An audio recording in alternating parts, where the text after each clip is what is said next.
Hi, and welcome to Series 2 of the Pen to Publish podcast with your hosts, Alexa Whitten, author, typesetter, and independent publisher, and Alexa Tewkesbury, author, editor, and proofreader. Hi, and welcome to Episode 7, Editing Myths. In this series, we've seen all the different types of editing, what that means in terms of cost and effort involved, and also how style sheets can help with your project. Not only for you, but obviously for your editor as well. We've also looked at why getting the right editor for your project is key. But there are still some myths that surround the editing process, and we've got the best ones, I think, and most common listed in this episode. So Alexa, I think you said you had fun writing these. I did have fun. Yeah, I had fun debunking. I do like that word, debunk. Yeah, it's a good word. It is a good word. Let's put it in a poem. Anyway, so what myths are you going to debunk about the editing process? Because there are a few. There are, yes. And if you're a first-time writer who's never been through the editing process, editing may seem a bit unnecessary, but if you've listened to the previous episodes in this series, hopefully you now understand what editing and proofreading are and why they're so vital for your book. But just as a kind of recap on that, we thought we'd run through these myths. So we've got 5 for you. And number 1 is editing and proofreading are the same. Editing and proofreading aren't the same.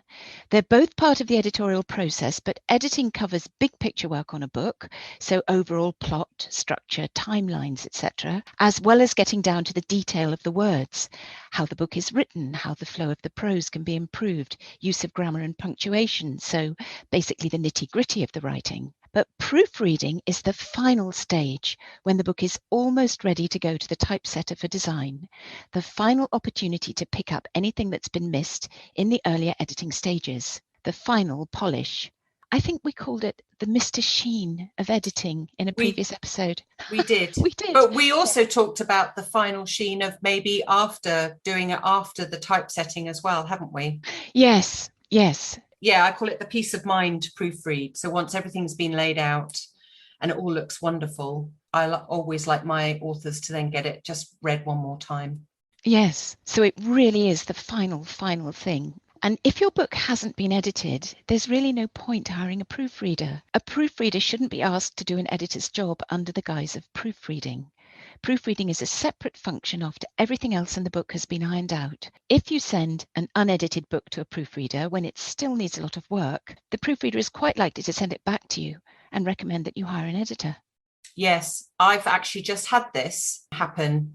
I think they took a look at the first chapter of the book, saw that it was in really good shape, as usually the first chapter is, because it's the one that you read over and over again, was quite happy to take it on as a proofreading job, but then realised halfway through the book that actually what it did need was a line edit. Now, she carried on doing the proofread, but she realised there was so much still being left undone, because that wasn't her job to copy edit it, that she came back and said to the author, look, actually, I've only done a proofread, as in fix the spelling errors and, where missing commas are. You could actually benefit from a copy edit. I'd be happy to do this, but it's obviously a different project, and are you happy for me to take it on as such? And the author totally agreed and said, yes, okay. So you're right, you can't have a proofreader decide that if the book then needs editing, they should really then say as such. So I think this is probably the most confusing part for first-time authors, is not understanding the difference between a copy and line edit to proofreading, because they're not the same thing at all. Yeah, that's happened to me lots of times as well. The sample pages come from the first chapter and they look fairly clean. But then, as you say, the further you get on, the more needs doing. Yeah, exactly. So, myth number 2, someone in my family can help. Well, now, while it may be that your great aunt Mabel had a poem published in The Lady in 1971, and while she may even be an accomplished writer, unless she's a trained editor and proofreader, no, she won't be able to help, Not really, not with the extreme fine detail your book deserves. Yes, she'll presumably read your book free of charge, and she may have a few comments to make on your storyline if it's fiction, but unfortunately, she's highly unlikely to be able to read, edit, proofread with a professional eye. Professional, reputable editors and proofreaders have invested money and time in their training. Your great aunt Mabel is simply doing you a very kind favour, while you're doing yourself an injustice by cutting the editorial corner. I think anyone that has a good grasp of English is definitely going to be a good beta reader for the project. Absolutely. I mean, who wouldn't?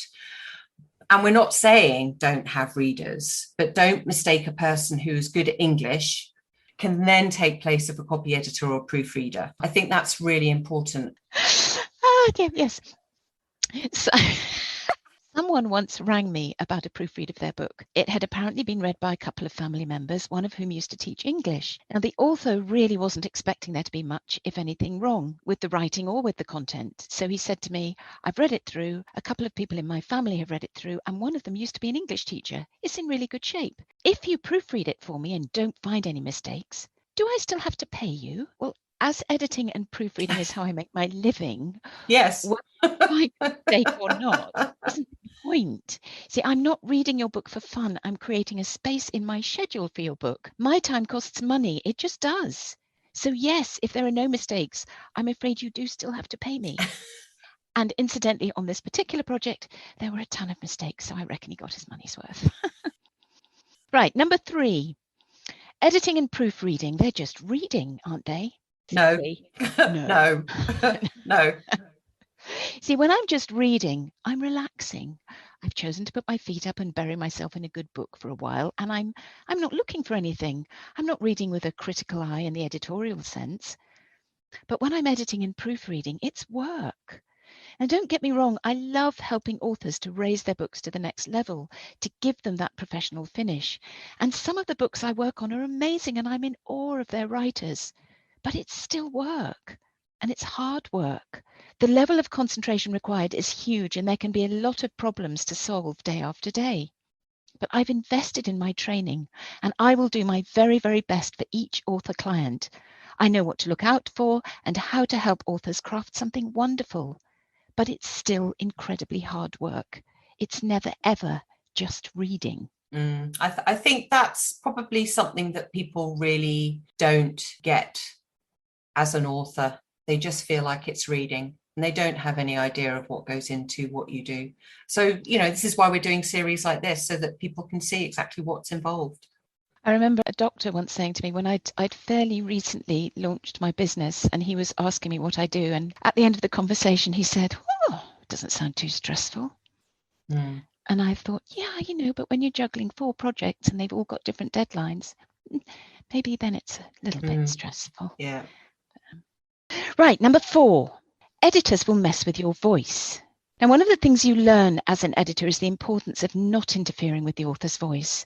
This is your book, your concept, your writing, your characters. It's your knowledge and experience. The editor's contribution to that is to smooth out and tighten up your words, to enhance what you've written in as unobtrusive a fashion as they possibly can. Now, at points in the editing stages, there may be some big changes to make, but they'll be done in collaboration with you, the author. At its best, editing should be a totally collaborative process. Sending your manuscript to an editor isn't like handing in an essay to your English teacher at school and receiving it back covered in angry red marks, clearly made by someone who's annoyed with you for not getting it right.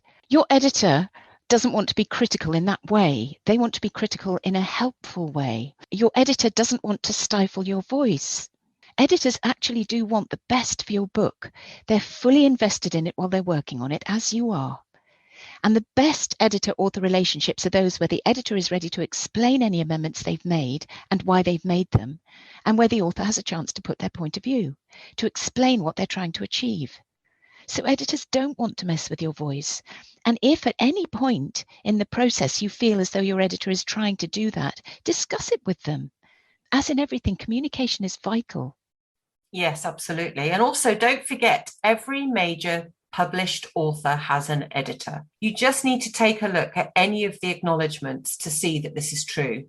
Usually it's the people they thank the editor first. And interestingly, there's usually more than one round of changes. I mean, if you look at any acknowledgements, you'll see that. acknowledgements is a great resource to look at, as in what goes into a book. So don't forget to read them. If you'll see many comments, I think most books that I read, the first thing the author do is thank their editors for how they've managed to polish their manuscript. So it's not about changing your voice, it's about making your book better. Right. Number 5, then. You don't need an editor if you're a good writer. Well, yes, actually you do. Now, in this series, we've covered why authors really do need to work with editors, but it's worth repeating here. A professional editor provides a fresh, trained eye, and importantly, an objective eye. When you're writing a book, it's very easy to become completely absorbed by it. Even in the days when it's not flowing, you're still going to be incredibly connected to your subject matter, your storyline, your characters. And that level of connection could well produce blind spots. You may feel certain paragraphs are absolutely vital to your plot, or you may just really like the way you've written them and not want to let them go.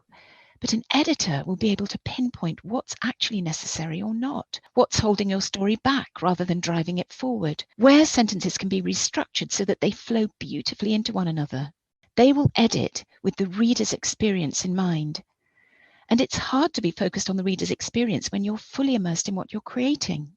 So think about the objectivity of a counsellor. If you go to a counsellor for help with specific difficulties, that counsellor's job is to help you overcome them. And part of that is helping you to see things that you haven't been able to see because you've been understandably so wrapped up in the problems themselves. It takes that outside person, that uninvolved person, the external eye, to help you find a way through. Editors and counsellors have that same objectivity. And ultimately, the author and the editor have the same goal, which is a wonderful book. Absolutely. Who wouldn't want that? I think this is where you need to let your book go. I think some people are so close to their book, they're just afraid of letting it go as well. And I think the better the author is the person that can let the book go and realise that the professionals then can take over and do their job. I've also got a few things to look out for. These aren't myths per se, but these are just little things to look out for as well when you're going through the editing process. So if an editor is immediately available, why is that? Have they had a big project that's just been cancelled? That can totally be something that happens, but I'd always be wary if someone can start on a book tomorrow. Does it mean they're not very good? I don't know. Do your due diligence, basically. You get what you pay for.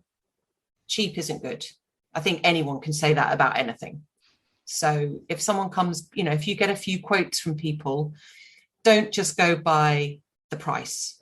Go by how well they communicate with you. And if you've asked for a sample edit, take a look at what they've done, which leads me on to ask for samples.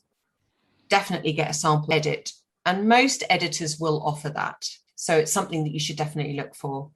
Or get a recommendation from other people. You can't beat a recommendation because they're fab. Double check they've worked on your genre of fiction or style of book before as well. That's key. I would never get Lindsay, for instance, to work on a children's rhyming book because I know Lindsay hasn't really worked on books like that. I'm not saying she couldn't do it, but I know, Alexa, that's your speciality. So I would, give it to someone that works on them all the time. So those are my little things to look out for. And that's everything for this episode. It is.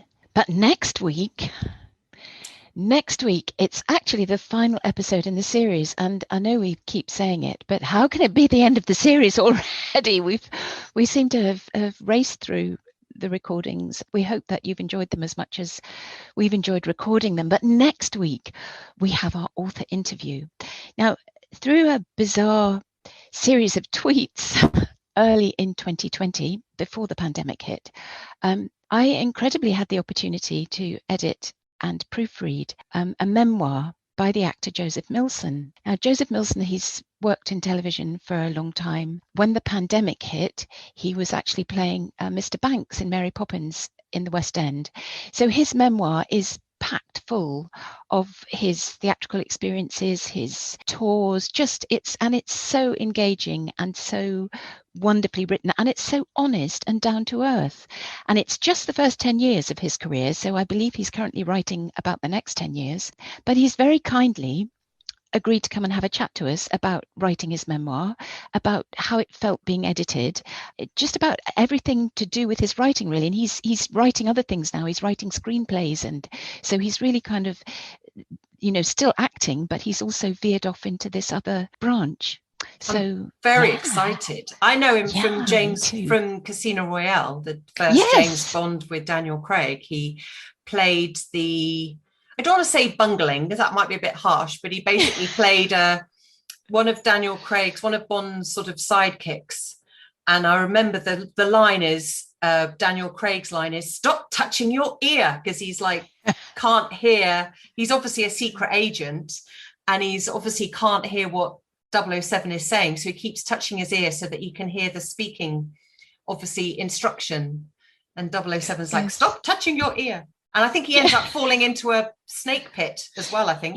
He does. And he tells this excruciating story of how he broke his collarbone doing that, because they then had to do another take and it was all sticking up. He literally got a stuntman to tape it back down and give him some painkillers so that he could do it again and carry on.